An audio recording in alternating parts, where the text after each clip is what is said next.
definitions of species. Right. Look it up. So now, I don't look it up. You are the ones who are proposing that, look, we can observe evolution in the lab. Yes. And I asked you, what do you mean? Give me an example. Okay, you got lots of changes till you got big changes. How about that? That's nice and simple. So those changes that are happening, you think this is evolution, not adaptation? Yes. What's the difference between evolution and adaptation? Evolution is a biological. When you go to tropical countries, your skin becomes black. Is that changes happening? You got melanin coming all over your skin, and then you express more, and you get tan, right? Yes. Right. Is that evolution or is that adaptation? No, you can't. No, it's not that. That's not my subject. I can't go into that because I do not. That is not why. my subject, right? That is why, when you talk about evolution, you are actually talking about evolution from your belief. You believe in evolution, and you're saying, "I'm going to, according to my Nobody's belief." come up with a better explanation that explains it. Yes, at the A moment. better explanation is the creators created all of this. That doesn't really get you out of it.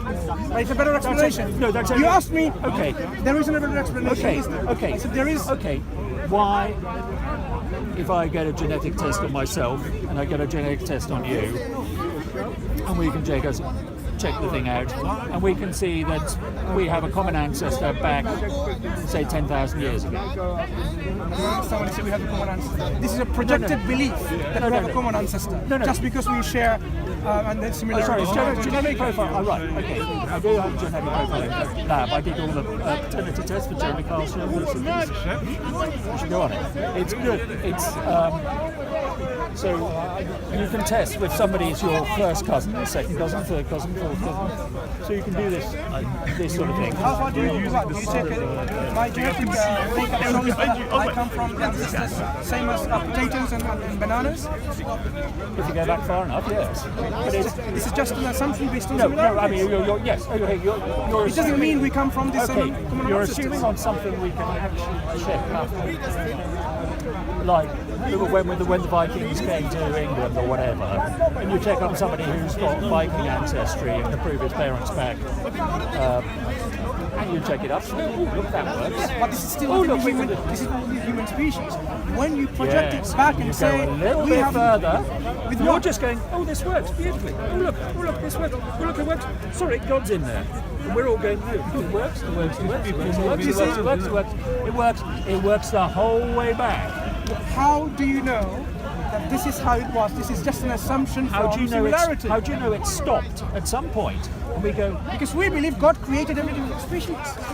Yes, but you've got this thing of going, it goes back, and we split, and we can slowly join everything back. And you're going, hang on a second, this didn't happen. At what point didn't it happen? At what point during the family tree that we can go back on, and you can dig up my great. I mean, I'm 19 generations on the same farm. I have got a graveyard with 19 generations. You can dig up any of those. They can do a quick test and work out which one it is. Human beings. You are still confined to your test of the human beings. You're talking about how do you then say, oh, actually, I came from the common ancestors, which was like potatoes and bananas and shrimps and so on and so forth. Because this is the same from DNA. what? They have the same. They have genes that we share. They have bits and pieces. Why do you assume when God created, in our believer's perspective, that God created totally different pool of genes, and then He has all this pool? Oh, this is one line. He means one line. Why can there be a common pool from which God created? Why do? I mean, this is the thing. I find it strange. You know, you have to come to this kind of insult and mockery when it comes to. There are mistakes. If there was a God, mistakes. There's mistakes. This universe. Yes. There's a lot of mistakes. As a physicist or as a geneticist, bit of a bummer there. Cancer. Yes. I work with people with cancer. Yes. Right? Did God do that deliberately? Did God do that deliberately? Why does cancer happen? Because it's a mistake in your bloody genes. And why do mistakes happen? what kind of factors? Because we're not what put kind of together factors? very well. No, we are put together very well. There might be lots of influences outside that is causing the food you consume, things in your environment. They can cause all of these changes We're not very when well DNA is adapted. replicating. It's not about adaptation. The program is there.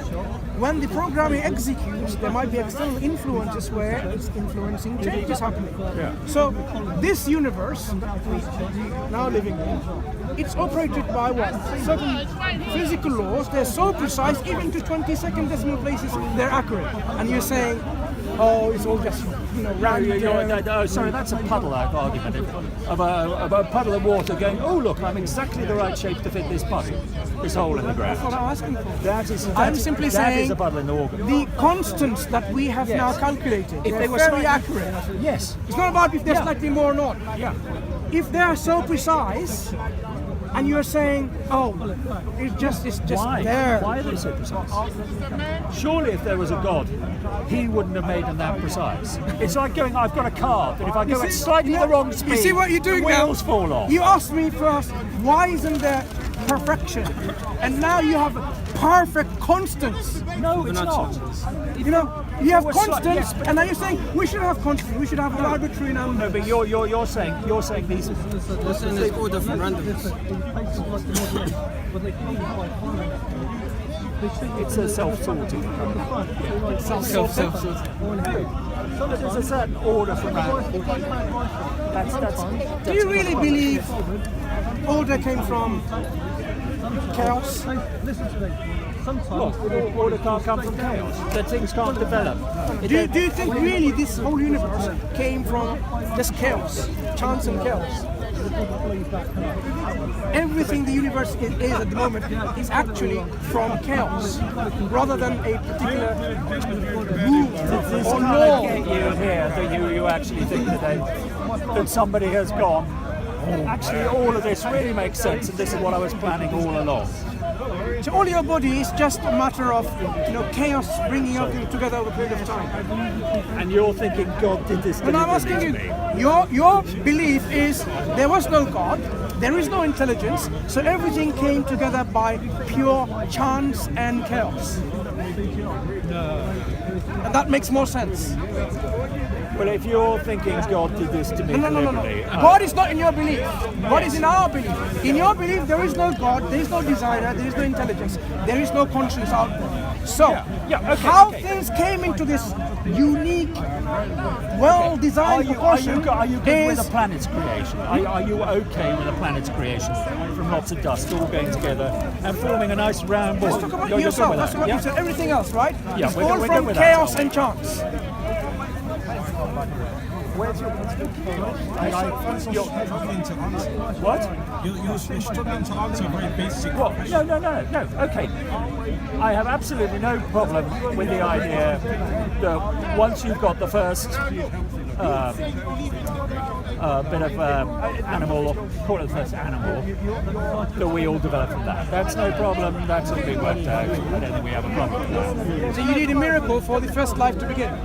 So you We don't believe need a miracle. We need a chance. chance. So you need such a chance that is absolutely like a miracle. No. When the chances of getting the first life is what? How many billions and billions and billions to one? And how many billions and billions and billions of opportunities were there? Wait. How many billions of opportunities were there? What? How many billions of opportunities were there? But all you need to do is be right once. But you didn't have that time. What do you mean you didn't have that time? We obviously had the time because it happened. No, we didn't have that time.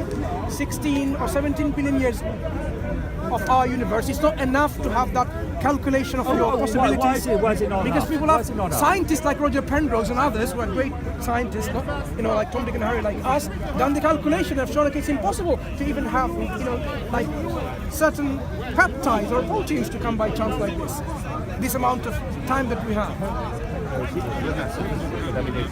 You wouldn't know one end of a biological specimen from We're another. talking about now chance and order and precision. You don't have enough time for all of this. in legends You on. don't have that time. When they have structural damage. Because that's what they have done the calculations. They have already done these calculations. Rather than toppling over. You should read up their works, which they have the calculations. Why it is, we have to believe in a miracle. No, but anybody who calculates this, so there isn't enough time. It's obviously wrong because there's 16 billion years, or 17 billion years, you've got enough time. it's only going to happen once. It's like, okay, you've got a whole bunch of dice and you throw it and you try and get a whole bunch of sixes. Right? It can happen on the first go. And what are the probabilities of happening? The same as happening on the thousands. What is Same the as happening probability? on the 10,000. Because when we say something is least That does probable not change. or more probable, if you have, let me give you an example. If you same dice, if I throw a dice and every single time is 5, throw it again 5. Everyone else does that, it's 5, and it's a perfect dice. 1, 2, 3, up to 6 numbers, right? 6 dots. Something else is happening. So, what is the probability that every time that I throw the dice, it's always 5? And if I do that a million times, it's 5. A billion times, it's 5. What does it tell you? Should actually occasionally happen. It's one of those ridiculous things. Now, according to mathematics that you have studied, what are the probabilities of that? It's 6 times 6 times 6 times 6 times 6 for every time you throw the dice. Yeah, and you see how infinitely small that probability gets? Yeah. Right. So when we have a probability, such a small probability, and he says, that's what happened. That's what? That's pure miracle, isn't it? This is why I said, because miracle by definition is the least probable event. No, a miracle by definition is something that's outside any natural event. Probability of happening is very, very, very, very low. No, the probability of a miracle happening is 0. But that's, Not 0. it's Because it happened. How can it be 0? Tell me, please. Then it's not If it a happened, how can it be probability to be 0? But was it natural for it to happen? Excuse me. Did you throw the dice? If Is it likely to land on a number? I want to understand one thing. If it dice happened, have 0 what's the on it? probability What? 0? Does the dice have 0 on it? No. Exactly. But he got a If it had 5. 0 on it, then there's no chance of it happening. As simple as that. Nobody said a 5. Yeah. So the probability exists. There was a for it 5 on happening. the dice. Exactly, there's a probability, but there's no 0. You said 0. If there's a 0, then there's no probability of it actually happening, logically. No, I didn't say there's no probability. Didn't you say 0? There's What? 0% chance of it happening. Of what? No, you're on another